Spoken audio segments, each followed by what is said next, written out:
नमस्कार, आप जुड़ चुके हैं वॉइस ऑफ एमपी से और मैं हूं अब्दुल अली ईरानी। मेरे साथ मौजूद है पूर्व काबीना मंत्री ओम प्रकाश जी सकलेचा, जो कि वर्तमान में जावद विधायक भी हैं। आइए बात करते हैं। हमेशा कुछ न कुछ नया कॉन्सेप्ट लेकर आते हैं। इस बार कुछ क्या नया है और भी कई मुद्दों पर बात करेंगे। सर, वॉइस ऑफ एमपी में आपका स्वागत है। सर, क्या कुछ नया कॉन्सेप्ट के साथ अब काम होगा? सर देखिए, अभी जो सबसे नया कॉन्सेप्ट मैं ला रहा हूँ, जो सबसे पहले आप इसे चर्चा में आ रही है, 120 हमने डोम दिए हैं।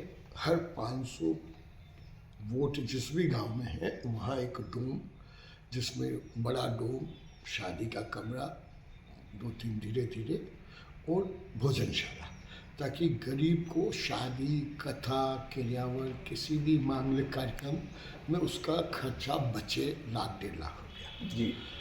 अब हमारा सोच ये चल रहा है कि उन सब डोम के ऊपर सोलर प्लेटें लगा के गांव की स्ट्रीट लाइट और नगर पंचायत की स्ट्रीट लाइटें सब उसी से कनेक्ट कर दें, तो हमारी नगर पंचायतों के अलग अलग कैपेसिटी के अनुरूप 5-7 लाख रुपया महीना बचना शुरू हो जाए।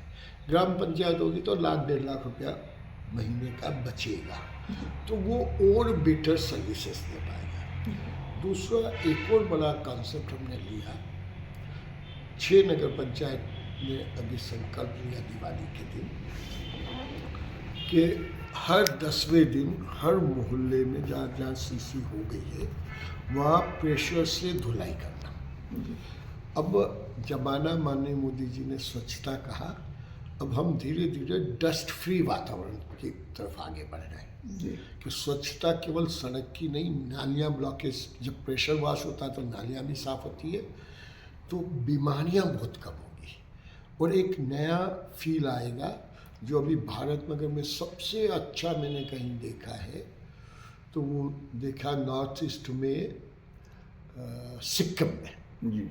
वहाँ कोई भी आदमी जाता है तो उसके जेब में अगर कुछ खाता है, चिप्स, और फेंक दे, तो टैक्सी ड्राइवर पहले बोलता है कि खाली पैकेट रखो, ले नहीं तो मेरा चालान कटेगा। इतनी कॉन्शियसनेस अगर वहाँ है तो यहाँ पे भी लाएंगे धीरे धीरे, टाइम लगेगा। जी सर, डॉम की बात करी आपने, ये जो स्वच्छता को लेकर ये बात करी, इसके अलावा अभी जो आपके द्वारा कई प्रोजेक्ट चल रहे हैं उसमें किस तरह की प्रगति है? देखिए, बहुत तेजी से हम उद्योग में भी आगे बढ़ रहे हैं। जी। उसके बेसिक लाइन थी, पहले बिजली, पानी, सड़क, कृषि, सामान्य परिवार की संपन्नता बढ़े।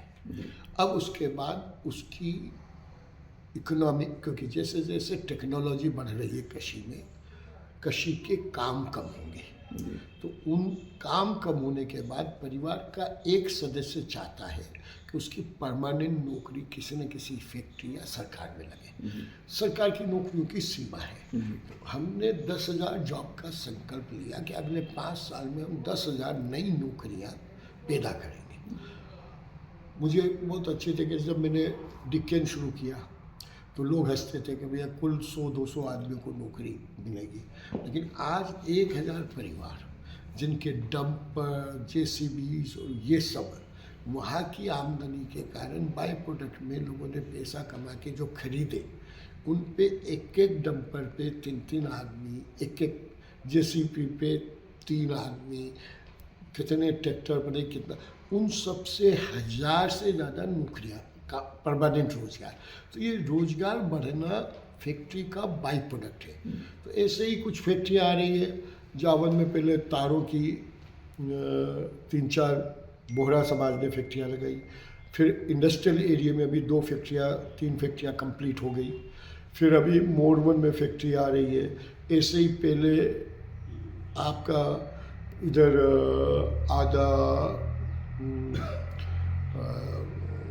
नीमच, ये नए गांव के आगे फर्नीचर क्लस्टर बन रहा है, वहाँ पे 50-60 फैक्ट्रियाँ आएगी। सरवानिया महाराज में बायोटेक्नोलॉजी पार्क बन रहा है, उसमें 50-60 फैक्ट्रियाँ आएगी। ऐसे ही मोरवन में आ रही है। अब ये सब फैक्ट्रियाँ जब आएगी तो हमारे नौजवान को हर परिवार में एक सदस्य को धीरे धीरे किसी न किसी परमानेंट रोजगार में डालना। सर आपने उद्योग की बात करी, मोरवन फैक्ट्री की बात करी। सर मोरवन फैक्ट्री अभी बाउंड्री वॉल निर्माण हो रहा है और जो सुविधि रियांस प्राइवेट लिमिटेड है सर, शुरुआत से पहले ही सर विवादों में घिर गई है, क्या कहेंगे सर इस विषय में? देखिए, प्रकृति का नियम है, बिना पीठ के चेहरा नहीं आता है। तो कुछ लोग तो विरोध करेंगे, उनका काम ही विरोध करना है। राजनीति का भी नियम है कि जिसको पद की लालसा होती है दूसरे को, वो विरोध करता है। विपक्ष का काम ही यही होता है। रोज विधानसभा में भी 50 विषयों पे चर्चा होती है। जब वो चर्चाएं होती है, पब्लिक तय करती है कि रोजगार जरूरी।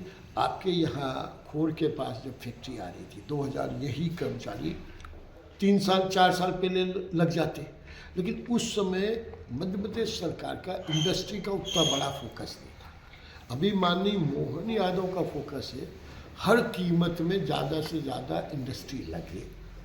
उनने हर विधानसभा की समीक्षा करके रोजगार हर जगह और पूरे मध्य प्रदेश के इसको इंडस्ट्रियल एरिया घोषित करा है, इंडस्ट्रियल ईयर घोषित किया है। जी। तो उद्योग का वर्ष है, तो उद्योग तो लगेंगे। अब ये कुछ तो भी बात करके कुछ लोग अपने निजी स्वार्थ के लिए कुछ बातें करते हैं, तो उसका कोई अर्थ नहीं। सर उनका वो रोज अपने विषय भी बदलते हैं। सर उनका ये कहना है कि उद्योग का विरोध नहीं, केवल जगह का विरोध है। इस बात को लेकर वो कह रहे हैं कि हमारे रोजगार से भी हमको विरोध नहीं, हमको मेन बात केवल जगह को लेकर क्या है? उनका ये कहना है कि पानी प्रदूषित होगा, पानी का संकट होगा, इस तरह की बात। देखिए, आप समझदार व्यक्ति हैं। पूरा MP SIDC ने, उनका MD आया, उसने सबको स्पष्ट कहा राइटिंग में उनके प्रोजेक्ट में कैसे उसका पानी की प्रोसेसिंग हुई है। पूरे देश में या मध्य प्रदेश में सब जगह नियम है जीरो डिस्चार्ज। वो कोई भी अनुपयोगी चीज़ को वापस नहीं निकालेंगे, उसको वहीं फिल्टर करके रिसाइकिल करेंगे। तो रिसाइकिलिंग होगी, एक भी चीज़ वेस्ट बाहर नहीं आएगी। सरकार कह रही है, व्यवस्था कह रही है, मुख्यमंत्री खुद इन्वॉल्व है। ये कहाँ का लॉजिक है कि मुख्यमंत्री से नहीं है, प्रधानमंत्री से नहीं है, स्थानीय विधायक से विरोध है? अरे भाई, स्थानीय विधायक सेंक्शन करता है क्या? जी, आप कितने समझ बात को समझिए। क्या डिपार्टमेंट करेगा? उसके कितने चैनल होते हैं जहाँ फिल्ट्रेशन होती है, हर जगह चेक बैलेंस होती है हर चीज़ की। तो ये तो सिर्फ विरोध करने का कारण है और कुछ नहीं है। क्या आप मानते हैं अब ये विरोध शांत? मेरे हिसाब से तो शांत है जी और लोगों को रोजगार चाहिए जी और सेंटर पॉइंट है, इसलिए सबसे ज़्यादा उपयोगी है। फिर वहाँ सबसे ज़्यादा अनपढ़ महिलाएं हैं। अब महिलाओं को कैसे रोजगार मिलेगा? सिलाई का 500 महिलाओं को सिलाई का सेंटर उनका खुल रहा है, क्योंकि वो कपड़ा नहीं बनाएंगे, कपड़े के साथ ड्रेसें भी बनेंगी। तो 500 महिलाओं को, अनपढ़ महिलाओं को वो ट्रेन करके अगर उसको सिलाई के काम में उपयोग करेंगे, किसका भला होगा? ये समझना पड़ेगा, लोग धीरे धीरे समझेंगे। एक चीज़ है, अफवाह 10 गुनी फैलती है, सकारात्मक बात केवल 2 लोगों को बोलता है। अब भी अपने जीवन का आकलन कर लेना। सर उनका खास बात ये कहना है कि हम लोगों को झूठे मुकदमों में एक तो फंसाया गया, दूसरा चीज़ वो ये कह रहे हैं कि विधायक जी जो हैं जनता के प्रतिनिधि है, वो फैक्ट्री की भाषा बोल रहे हैं। 3 लाइन को समझ लें। विधायक जी रोजगार पैदा कर रहे हैं, वो करेंगे जी। इंडस्ट्रीज की जरूरत होगी, जहाँ जहाँ वहाँ इंडस्ट्रीज लगेगी जी किसी का नुकसान नहीं होगा। किसी भी गरीब का अगर नुकसान होता होगा तो मैं हर कीमत में गरीब के साथ खड़ा हूँ। किसी इंडस्ट्री वाले को बड़ी मुश्किल से न्योता दे के बुलाया जाता है, लेकिन अगर वो उसको गलत कोई परेशान करेगा तो वो एक्सेप्टेबल नहीं है। रही बात जगह को लेकर, अरे भाई रोजगार जहाँ जरूरत होगी वहीं फैक्ट्री लगवाएंगे जी जहाँ सरकारी ज़मीन होगी वहीं फैक्ट्री लगेगी जी। जहाँ सामने वाले का ट्रैफिक का मूवमेंट, लाना ले जाना, टीम की अवेलेबिलिटी वहीं करेंगे। गांव से 2 किलोमीटर दूर है जहाँ महिला आसानी से आ जा भी सके, नहीं तो उनके आने जाने का खर्चा भी तो एक कॉस्ट में एडिशन होता है। जी। हर एंगल को देखा जाता है। जावद को औद्योगिक नगरी में तब्दील करने का पक्का इरादा है। 100%। धन्यवाद। विधायक जी ओम प्रकाश सकलेचा साहब से हमने बात की, जिन्होंने पूरी दृढ़ता के साथ इस बात को कहा कि जावद को औद्योगिक नगरी में तब्दील करना मेरा प्रमुख लक्ष्य है और इसमें निश्चित रूप से इस बात का ध्यान रखा जाएगा कि किसी भी तरह से किसी गरीब को नुकसान ना हो और सभी के हितों का ध्यान रखा जाए।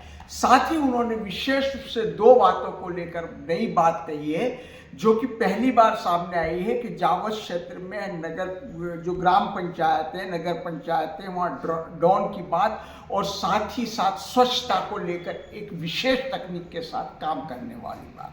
वॉइस ऑफ एमपी के लिए मेरे सहयोगी विनोद गुजर के साथ अब्दुल अली ईरानी। भारत का ब्लॉक बाबजी एएससी ब्लॉक, मजबूती ऐसी स्टील जैसी, न रेती न सीमेंट न तराई की है झंझट। भारत का नंबर 1 ब्लॉक आईएसआई व आईएसओ मार्क से प्रमाणित भी है। एमपी राजस्थान का सबसे अत्याधुनिक प्लांट। अगर आप भी चाहते हैं बाबजी एएससी ब्लॉक मंगवाना तो आज ही संपर्क करें। Jhanjharwada industrial area, Neemuch, Madhya Pradesh. Contact number screen पर मेंशन है, जल्दी संपर्क करें।